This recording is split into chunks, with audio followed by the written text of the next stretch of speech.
Le journal avec Cheikh Tidiane Diaw et on parle de ces affrontements entre agriculteurs et éleveurs.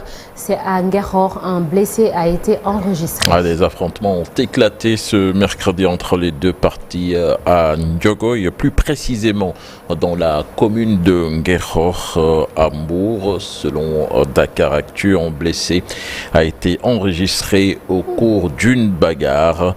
Le président des éleveurs, Ismaël Sow, rappelons-le, était ici même à Info Matin il y a quelques semaines pour parler de ce phénomène qui est devenu une menace pour la paix sociale dans ce pays Sornanata. Alors, ce n'est pas encore fini. Sortie de Cheikh Oumar Diagne contre les tirailleurs sénégalais. Des Sénégalais demandent sa démission tout simplement. Le directeur des moyens généraux de l'État est encore la cible de critiques depuis cette nouvelle sortie. Des descendants de tirailleurs ont même déposé plainte ce mardi. On voit cela dans cet élément signé Cheikh Diop. Les tirailleurs, pour moi, ce ne sont pas des héros. Nous sommes des héros français. Ce ne sont pas nos héros. Dans tous les pays, un traître qui est magal. Cheikh Oumar Diagne a encore parlé et ses propos font encore polémique. Le directeur des moyens généraux de la présidence de la République, dans un extrait de vidéo devenu viral, a qualifié les tirailleurs sénégalais de traîtres. Sa sortie est comme un crachat qui a été fait sur la tombe de ces vaillants fils du pays et de l'Afrique en général. M. Cheikh Oumar Diagne oublie que ces vaillants fils du pays ont bravé les intempéries en Europe. Ils ont tenu haut l'étendard du Sénégal pour mériter qu'on les mette au devant de la scène, mais qu'on les érige aussi en combattant, en héros. M. Cheikh Oumar Diagne, qui est récidiviste, parce qu'il a d'abord parlé des familles maraboutiques. Il revient cracher sur la tombe et sur la mémoire de ces vaillants combattants. Les descendants des tirailleurs comptent aller plus loin. Ils n'en resteront pas là pour cette offense.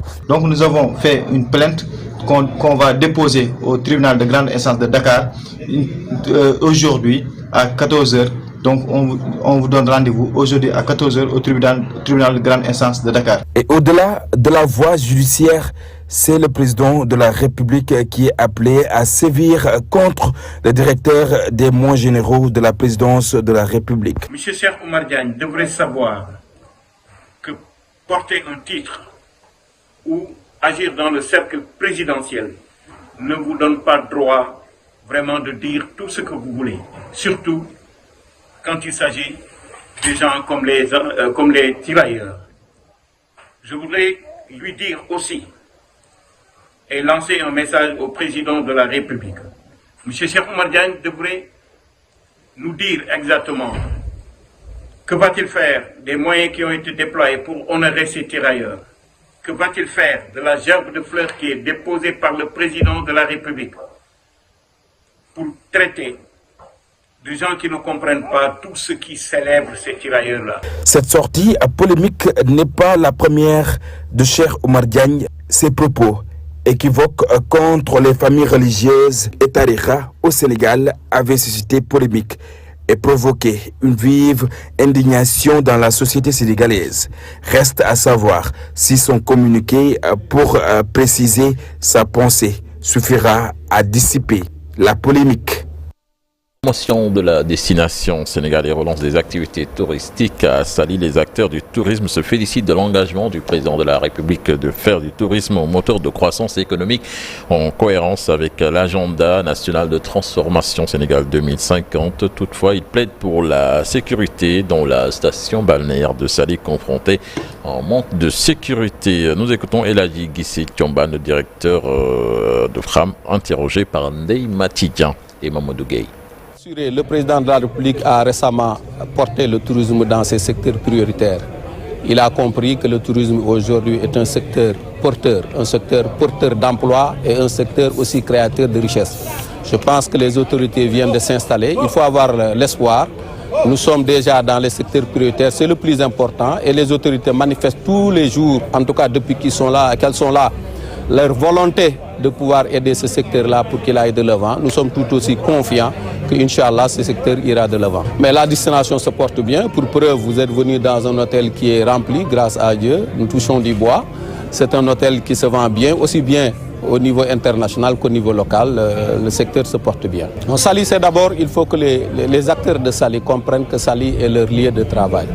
Il faut que Saly reste un endroit de paix. Il faut qu'il y ait de la sécurité. Il faut que Saly reste propre. Maintenant, les autorités, comme je l'ai dit tantôt, c'est des autorités qui viennent de s'installer. Nous avons déjà fait le plaidoyer au niveau de ces autorités-là pour qu'elles comprennent toutes les actions d'urgence et les actions aussi à planifier qui doivent être menées pour déjà maintenir Saly. Parce que Saly aussi est un endroit pourvoyeur d'emploi. Il y a énormément de Sénégalais qui se réveillent aujourd'hui pour trouver leur travail à Saly. Ne serait-ce que pour cela, Saly doit être préservé et protégé. Nous reparlons de cette affaire Cheikh Oumar Diagne, donc avec des fils et descendants de tirailleurs sénégalais qui vont faire face à la presse. Donc c'est cet après-midi à partir de 15h au siège d'Amnesty à Sénégal. La fête de Noël célébrée hier à la paroisse Marie-Immaculée des Parcelles Assainies. Les fidèles sont venus nombreux pour se recueillir, mais surtout renouveler leur foi en Jésus-Christ. Le Père Clément Ndofé-Niakh en a profité pour demander donc aux fidèles de demeurer dans la paix, l'espérance et la joie. Un reportage signé Fatimata Touré et Amadouba. C'est dans la ferveur que les fidèles chrétiens ont célébré la fête de la Nativité à la paroisse Marie-Immaculée des Parcelles Assainies. Une commémoration marquant un moment important de la foi chrétienne. Le Père Clément Ndofé-Niakh exhorte les fidèles à demeurer dans la joie, la paix et l'espérance. En cette année jubilaire où nous sommes appelés à marcher dans l'espérance chrétienne qui ne déçoit pas, comme le dit Saint Paul, nous pousse à demeurer avec le Christ au jour le jour, afin d'arriver à un moment donné, un jour, à vivre avec lui pour l'éternité. C'est cela l'espérance qui nous anime et c'est ce message de paix, de joie, d'espérance que je transmets à nos fidèles chrétiens, nos très chers fidèles chrétiens de Mipa surtout, et à tous et celles à travers le monde entier. Un message bien retenu par les fidèles qui soutiennent que Noël est un moment de recueillement, d'action de grâce, mais aussi de renouvellement de la foi en Jésus-Christ. Il a exhorté vraiment tous les chrétiens à se donner la paix, pas surtout de ne pas trop dire du mal aux gens et ainsi de suite. Et on a aussi prié pour la paix dans tout le monde entier et particulièrement aussi dans les pays de la sous-région. Le message du prêtre là, qui nous a donné là pour aujourd'hui sur la naissance, bon, soi-disant que c'est pas marabout, c'est Dieu, ouais, c'est Dieu aujourd'hui. Ouais. Nous avons assisté à une belle fête de Noël, une fête de joie, comme on l'appelle la fête des enfants. Nous sommes venus avec les enfants et toute la famille fêter Noël. Noël, c'est toujours une fête de joie et nous souhaitons aussi avoir la même joie partout où nous sommes. La naissance de l'enfant Jésus, célébrée le 25 décembre, une occasion pour faire plaisir aux enfants, mais aussi pour passer des moments mémorables en famille.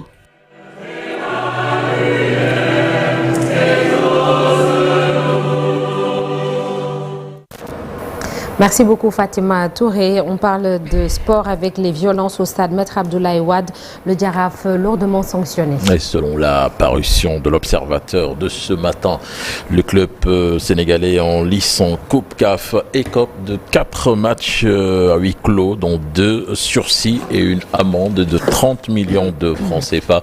Rappelons que des scènes de violence opposant des supporters algériens aux forces de l'ordre donc ont eu lieu lors de la deuxième journée de la Coupe de la Confédération africaine entre le Jaraaf et l'USM à Alger, match sanctionné par un score nul et vierge, 0 but partout.